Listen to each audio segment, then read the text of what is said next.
All right, everyone, thank you so much for being here again. We've done a lot in the last few modules of learning about your type, learning about your chart, learning about various aspects of human design. And we really wanted to bring in a section where we're not talking so much about learning about the chart, but now implementing that which you know, right? And so we have, Nattalee has created what she calls the end of day check-in that really is by type how to, take what you've been learning and start doing some implementation. And just remember that it is an experiment. So whatever you're getting from here might just be a great place for you to start, but experimenting with what works for you is really the true point of this program. So thank you, Nattalee, for being here. Good to see you again. Thank you. Thank you, Nicole. Glad to be here and welcome back. Yes, there's two parts of human design. There's the education, like learning and studying, but then there's, you got to implement it. And that's the number one thing that people ask me, how do I apply this in my life? Well, here's some tools. I'm going to give you some tools today to help you apply human design in your life. And it's something that you have control over. So, your human design chart is a tool of self-knowledge and self-awareness, and it has many purposes, but really what I like to look at and what I feel is really important is the precious life energy force that we each are. And some people have more energy than others. So how do you allocate your energy? And also, life is complicated. How do we simplify that? How we relate to it? How do we know what we are to relate to? And when we are selected, when we have selected or connected with the right people, the places, the projects, how do we allocate our energy? How do we know how we interact with those things in our life? And it's a way, as something that we talk about a lot, is alignment. And human design allows you to attract more of alignment, more of the right people, more of the right opportunities to you. So let's get started. What's it mean? What's alignment? What do we mean about alignment? Well, let's just talk about what it means not to be in alignment. And in traditional human design, they call this your not self, which was a term that I don't really relate to, but you may see that out there in videos and in the books and stuff. So I just call it being out of alignment. And we each have our own flavor of being out of alignment. Maybe you feel like you're just, involved in way too many things. You're just going all different directions. It could be that you feel kind of checked out. You're so stressed out is another way. For some of you, you may feel like you're just hanging on by by your fingernails, or that you're coming unraveled. Or many of us, I can probably relate to this, like just you've been spinning out too many ideas, overthinking, over processing. Or that, you have to do it alone and it's just a lot of effort. And why is this so hard? What about this alignment thing? Or I relate to this one, spinning my wheels, doing the same thing. Wait a minute, I was here before and I haven't made any progress. What happened? And this is, maybe you're forcing an outcome, or being with a team, being around people where there's conflict and chaos. So, and maybe you have your own flavor of being out of alignment, but when we are in alignment, things work. There's a system. There's a way of simplicity. Also, when you're in alignment, you kind of get a sense of what the next step is. Maybe you're not sure how you're going to get there, but you know what the next step is, or it shows you, life shows you, this is your next step. Peace of mind, all that chatter that you know how to calm your mind. You recognize it's time to take a break. And things are just in flow. Your body is more in balance. You're, handling what needs to be handled.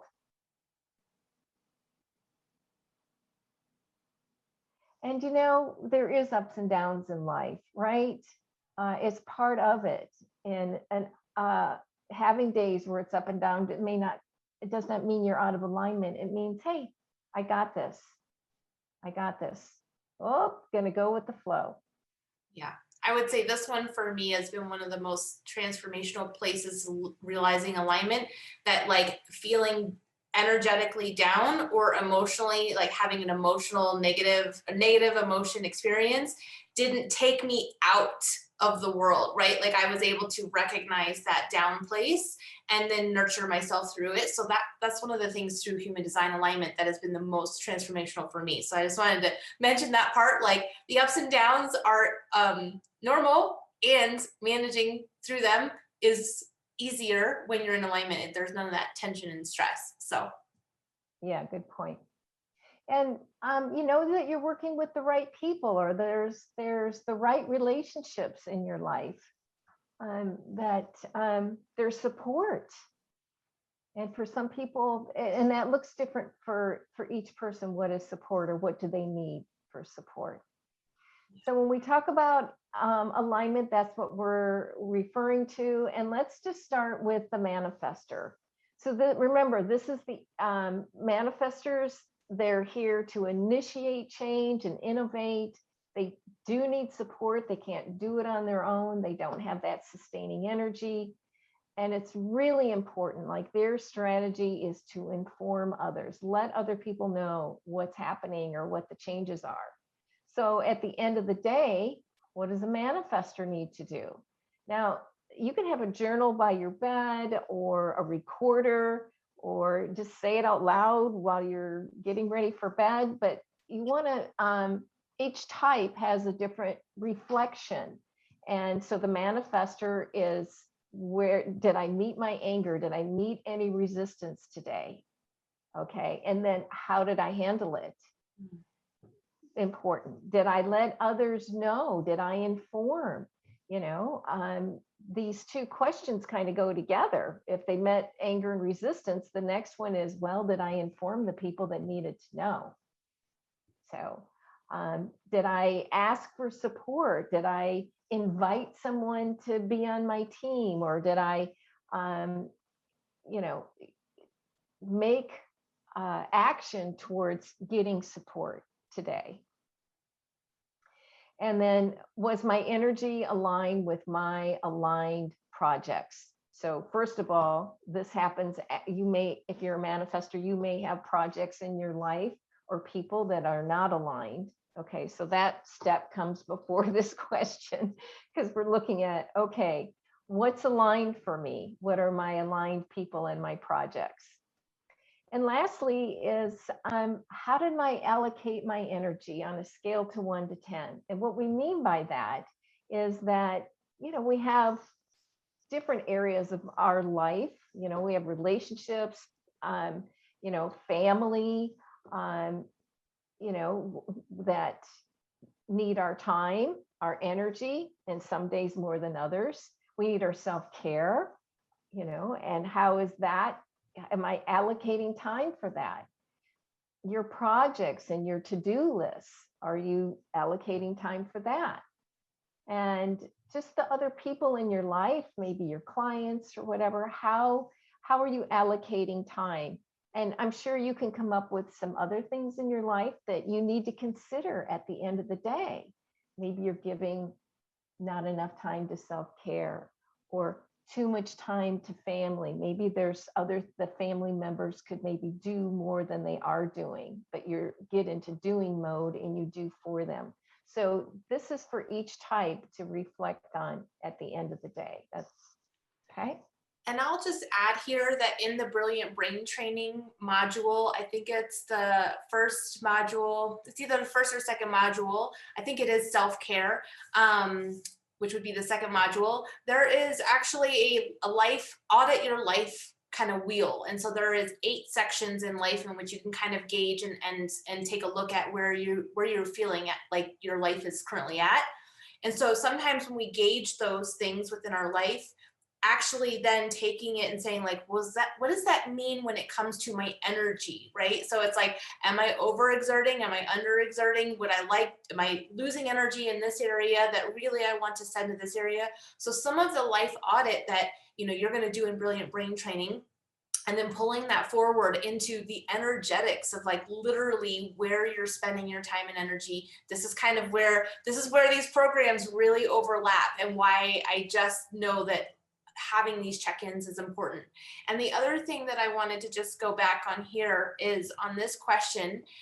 One of the things that I do with my kids is that when I think about how did I meet anger and resistance today, and then I think about how I handled it, one of the things that I do with my kids is we talk about, this is the NLP work. This is sort of the repatterning that we do in the brain. And so you can actually go in and reevaluate that exact scenario in your mind, replay it in your mind, but doing it differently if you are unhappy with the way you handled your anger or your frustration or whatever emotional outburst that you had.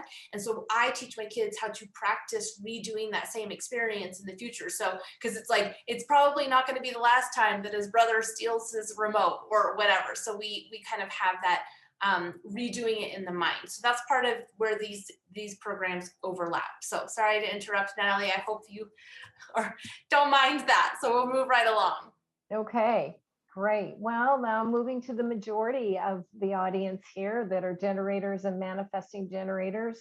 What's the thing that you want to keep in mind is that your life is not figured out from your head. You respond to life by experimenting through the yes, no questions. And what is there to respond to? Your life is self-discovery. What makes me, what feels correct? What gives me satisfaction?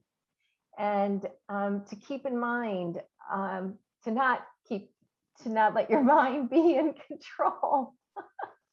Surrender to not knowing why you're acting or not acting. It's like, okay, this is an experiment.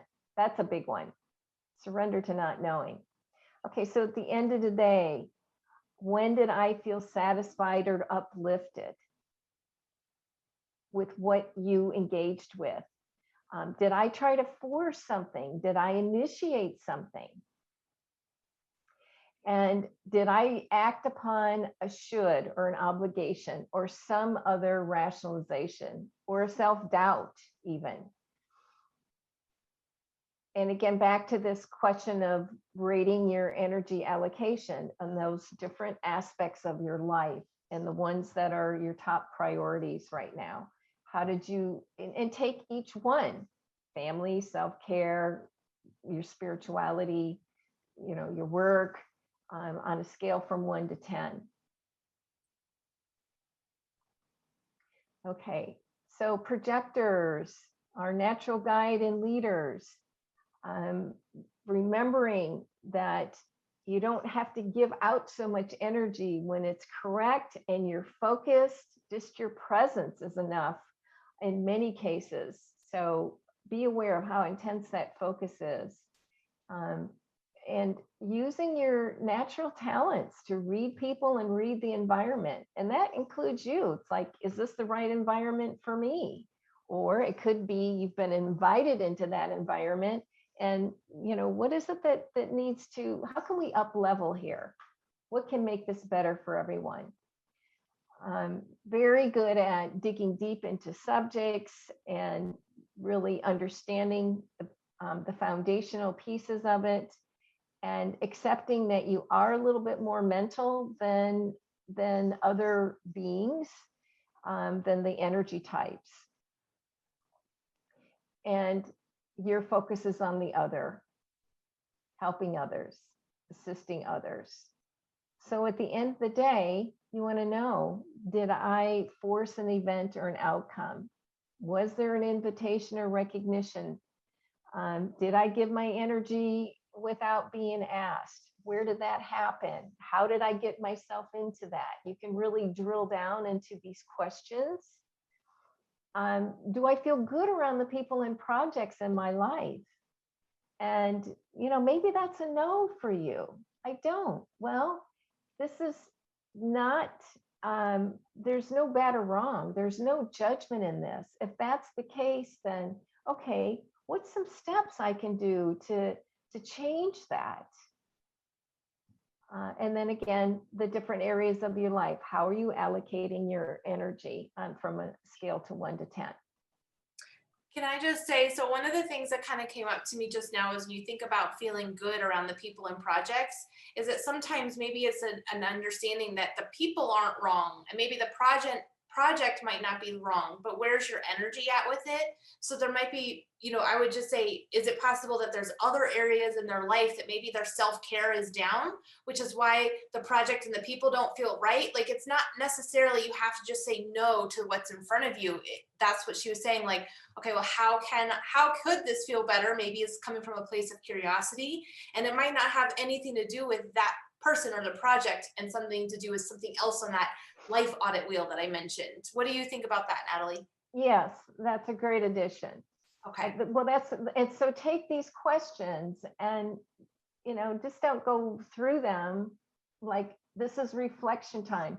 You could do this in probably 5 minutes, maybe 10. You might end up journaling 6 pages one day. You don't know what's going to come up, but this is a really, really important piece. I just want to stress that the reflection is, because then you're doing your own examination of yourself. You're your own authority. You're becoming who you truly were born to be. And life will show you what's working. Yeah. Okay. Okay, our dear reflectors. They're very changeable depending on, who they're around, or just the, people and environment, and the planets. Very important for them to have trustworthy people and be aware of when they're feeling disappointed, or are they surprised. So I guess we would add that here too, to reflectors. If you did get surprised today, or you were in, disappointment, where were you on the spectrum? Did I notice how the planets affected me today? It's highly recommended for reflectors to follow the planets. There's a guide, there's, within the human design community, there's ways to learn how to do that. And if you're a reflector, I think I mentioned this before, you can contact me and I'll point you in a direction where you can actually track the planets, because it does change. Some days you're going to have more energy. Some days you're going to be more focused. Some days you're going to be more emotional. Some days you're going to have, more access to your instincts. So very changeable.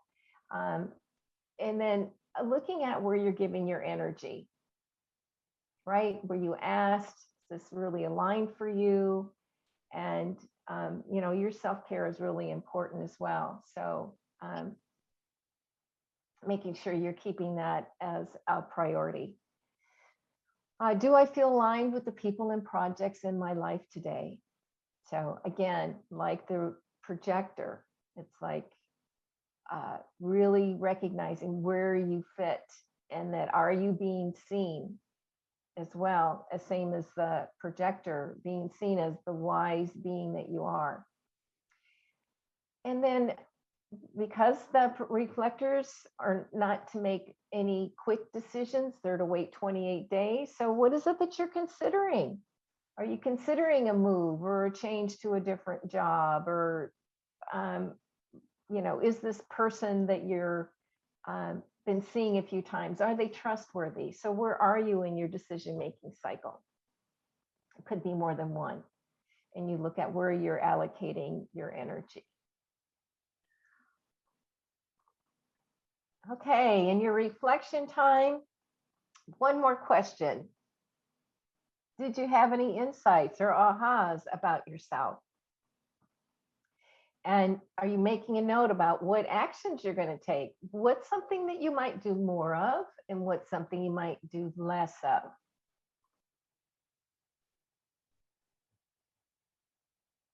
And again, just one more reminder, and I'm going to pass this to you, Nicole.